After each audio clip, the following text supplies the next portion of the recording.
Yahoo! Hello, hello, hello mga masters and mga ka-G! Good morning, good morning, good morning, good morning po sa inyong lahat dyan sa Pilipinas and syempre sa buong Asian countries at saan ka mang lupalop ng ating mundo ay good morning, good noon, good afternoon, good evening at good night po sa mga matutulog na dyan. It's a happy and a blessed Sunday to all. So, ito po tayo ngayon ay nagpapakain tayo. Time to replenish ang ating G dahil po siya ay 1 week ago ay nangitlog po siya at tingnan nyo medyo nagre-recover na rin po yung kanyang chan dahil po 43 na itlog pong lumabas sa kanya sa 2 araw. Isang araw lang po 42 pero nauna po yung isa. Ito po ang kanyang watermelon at siyempre yung kanyang cantaloupe. So yun po. So kain-kain lang muna ang gin natin. And ito po ay combination din. Mamaya ay lalagay din tayo ng gulay. Yan ang gulay sa kanya. Ang kanyang super greens po. At syempre ay time to recover talaga para sa kanya. Kasi malaking nawala sa kanya. As in, nung the day after po siya nangitlog ay super yun. Tingnan mo yung tiyan niya super payat pero nagre-recover na po yan. Ayun, tingnan mo ayun. So bakante talaga yung kanyang tiyan. O di ba? Kawawa ang ating G. So ito po mga masters, mga G, iniimbita ko po lang kayo mamaya sa ating 159th Team Kuroda Premier Promotion at ako naman po yung host from 12 noon to 5 p.m. Philippine time. At meron tayong tatlong hosts. Pagkatapos ko po 5:30 to 7:30 ang ating Yams OFW vlogs and from 8 to 10 ang Beshi Merle Estani vlogs. So excited na po ako dahil ako ay mag-host at magkikita-kita na naman tayo ulit mamaya. Another 5 hours na naman na kulitan at kantahan at syempre kwentuhan. Yan, so importante po yan sa akin dahil po very busy din po ako sa work. Yun ang pong time natin na magkakasama tayo. So maraming salamat talaga sa inyong love and support lalo na po sa ating Team Kuroda. Siyempre, special mention din po sa mga sister teams natin, ang ating Team One Love, Team Puyaters, siyempre ang team ni Ma'am Marta Sumblas, siyempre Bro Harry Clint, Team Gapangan. So ito po ang gin natin ay umiinom ngayon ng tubig with ocean minerals po yan. Lumagay po ako ng 10 ocean minerals po dyan sa kanyang tubig. Yan po, ang gin natin ay medyo talagang nagre-recover na po siya. As in recovered. So aside from meron tayong aside sa prutas niya, meron tayong linagay dyan na gulay niya, yung super greens. Yan, at syempre sa baba po ay may swimming pool po dyan. Doon tayo nagpaano sa kanya in case na gusto niya pong mag-swimming. May tubig po dyan sa baba. Pero hindi natin yan si Gin natin pinapagustuhan lang natin kung ano yung gagawin niya. Siyempre nagpapa-recover siya. So kung ano po yung feel niyang gawin, plus may siguro may mga hormonal imbalances po yung gene natin. At nakikinig po siya sa mga sinasabi ko, tingnan niyo. Nakikinig po siya. Ayan, so yan po mga masters, yung bait-bait ng gene natin ngayon. At yun, ang chan niya po ay unti-unti na pong gano'n talaga, nagre-recover. Hopefully po ay siguro mga 3 days from now ay balik na po siya yung kanyang weight. Dahil po ay malakas din kumain yung gin natin ngayon. Yung mga pagkain na nilalagay ko sa kanya pag uwi sa bahay ng gabi ay kinakain niya. So ubos na pala. So the next day po ako ay nagre-refill na naman ulit. Ito po, meron din akong linagay dito sa baba na watermelon at saka yung kanyang cantaloupe. So hopefully po ay kainin niya. Diba? Yan po ang ating G. Ang tiyan niya ay malaki talaga yung pinayat ng kanyang tiyan. Ayan po mga masters, mga ka-G. Ano po yung ating kwentuhan ngayon? Ano bang gusto ninyong kwentuhan? O, di ba? At syempre pala, maraming salamat pala sa nag-support at congratulations din po sa lahat nag-participate sa ating Sabado Tambayan kagahapon at kagabi po sa Team Kuroda sa Sabado Tambayan. Ito po ay dinagdagan ko po ang kanyang gulay.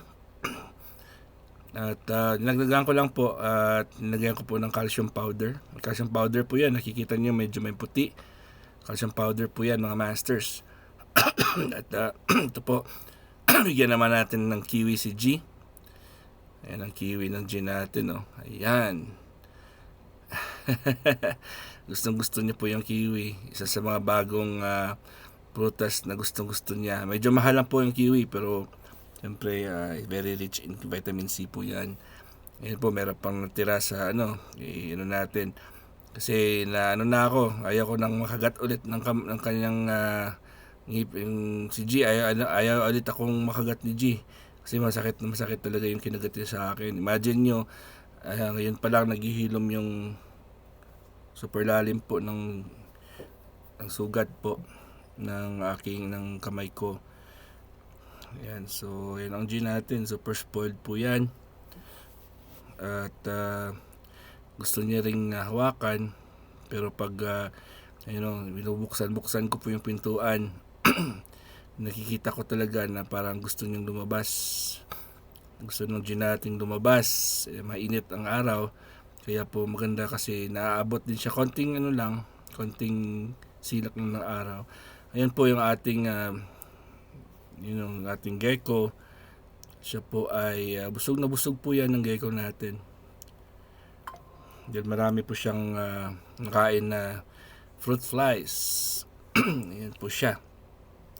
Balik po tayo kay G.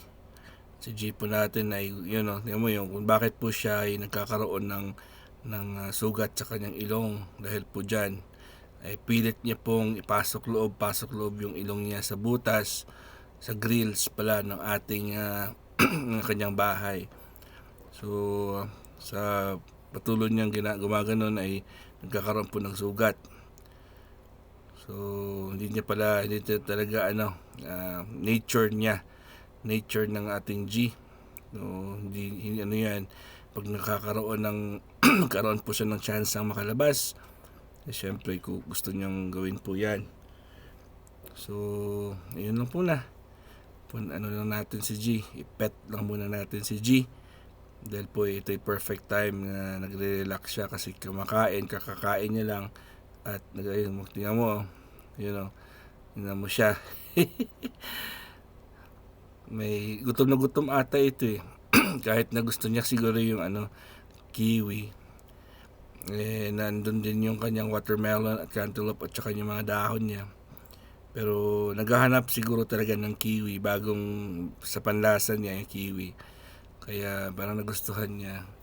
In fact, yung buong kiwi na binili ko, siguro mga 10 slices lang yun. 6 na talaga yung nakain ng G natin. 4 lang yung nakain ko. Kasi yung nabili ko na kiwi, lang yun, 2 piraso lang. So na-slice ko, 3 piraso lang. Hindi, 6 na piraso, 12 pieces. So yung isa binigay ko kay daddy, yung isa, yung pinaghatian namin ni G. So 10 slice ng kiwi sa akin, na slice ko po sa aking kiwing nabili, 6 talaga ang napunta kay G. Ayan, at super spoiled ang ating G, the green girly iguana. Dahil po siya ay, alam niyang love na love po siya ni daddy niya, Master Worm. Ayan po, si G, tinitestingan ko po. May balak talagang lumabas. Kaya pag binubuksan ko po yung pintuan ay makikita mo talagang eagerness niya na gusto niya talagang lumabas. Pero syempre, hindi tayo magkumpiyansa dahil bukas po yung pintuan. Screen lang po yung dyan. At sigurado po ako, pag makalabas yan, sa labas talaga ay mahirap siyang hanapin. Kasi tatakbo yan. And syempre may dumadaanan ng mga kotse sa harapan namin, sa likod namin. Kaya try natin na wag talagang makalabas. Makalabas siya sa cage niya is kung sarado po yung buong bahay. Kasi hindi naman siya mahirap kunin. At hindi naman siya mahirap hanapin. Kasi maliit lang naman yung lugar ng pwede niyang taguan sa bahay. At alam ko kung saan siya makikita kasi meron siyang special na lugar, doon talaga siya pumupunta. So ito pong G natin, bumababa naman siya at iikot-ikot daw siya. Tinanggal ko muna yung swimming pool niya kasi sabi ko magpaparelax tayo kay G. Mag-spray lang muna ako ng tubig, wag na yung swimming pool niya. Ayun, nahulog yung dahon, no? Kakainin niya, no? Ayun. Good job talaga si G natin. Kinain niyang nahulog na dahon dahil po dito lang po nanggagaling yung dahon, no? Ay kinain niya rin yung isa. Ngayon, kasi dito yung nanggagaling yung dahon sa taas. Ayan. So kung minsan ay umaakit-akit si G natin ay nahuhulog yung mga dahon sa kanyang food bowl. Sa bowl niya. Kaya yun. Thank you at nakain ni G natin. Ito po si G sa baba. Sa kanyang ground floor. At umiikot-ikot lang po. At so far ay relaxing time ng G natin. So ayaw niya munang maligo sa swimming pool niya. Ayaw niya rin yung kanyang nesting pool. Ayan. So bumalik na po ang G natin sa taas. Ito na po si G natin. At ang haba na ng buntot niya. Oh. Ayan, ang buntot ng G natin. At syempre kawawa yung ilong niya. At nag-spray din po tayo ng tubig. Ayan ang ilong ni G natin. Oh. Ayan, sa kakapasok niya sa mga butas ng kanyang cage. So nag-spray na tayo ng tubig kanina para at least humid ng lugar. At yun, nakatingin po si G natin. Ay nahampas-hampas ko siya ng kanyang sariling buntot. Ayun ang kanyang buntot. Ang haba talaga. So siguro 1.5% ng kanyang buntot niya, ang lakatawan niya lang. Yung kanyang katawan ay 1.5% na ang kanyang buntot. So mahaba talaga ang buntot ni G. Ito po, panahon na po ng natin, pag relax sa kanya. Ayaw po natin siyang stress. Dahil stress na talaga si G, hinahanap niya na yung mga itlog niya. Andoon lang naman ang itlog sa taas sa bubong ng kanyang cage. Pinatong ko lang po doon. Ang lalim talaga ng ang isip ng G natin. Sabi niya, kailan ba ako makakalabas? Ang ganda ng posisyon ng G natin, no? 1/2 lang po siya. Alright mga masters, ito po, time to kiss the baby G, the green girl iguana. I hope po ay she will remain playful and kind and of course loving kay daddy niya. Kahit na buntis po o kahit na may mga itlog po siya, sana po hindi po siya maging suplada at hindi po siya mangangagat tulad ng last time. Kinagat niya po ako. So ito po, at time to play with RG. At sabay din po akong nakikipag-inspect sa kanyang mukha. Kung ano pa yung mga nawawala at ano pa yung mga kailangan gamutin. At syempre yung kuko niya po ay ang kuko ng G natin. Naputol po yung yung 4 na kuko. So yung kanyang thumb at saka yung kanyang pointer finger sa left and right, ayun po ay putol. Pero tumutubo naman kasi hindi naman natanggal ang ugat talaga ng kuko. So tutubo pa yun. So hindi tayo magproblema, wala tayong problemahin dyan. So ito po, bagay na bagay ng si G nating ay kisan kasi matagal din na akong hindi nakapag-kiss at nakapaglapit sa kanya dahil po lately po siya ay very active po siya nung nangingitlog siya. Akit baba po siya sa kanyang bahay. So hanggang sa naisipan natin na lagyan po siya ng kanyang nesting pool. Kaya po ay malaking tulong po yun. So maraming salamat sa may-ari ng pet shop na nagturo po sa akin na lalagyan talaga ng ganyan si G para ma-avoid po yung stock up ng kanyang mga eggs. Kasi pag hindi natin nagawa yun, lulobo si G at baka ma-poison lang. Hindi kailangan palabasin talaga yan. So ito po ang ating G.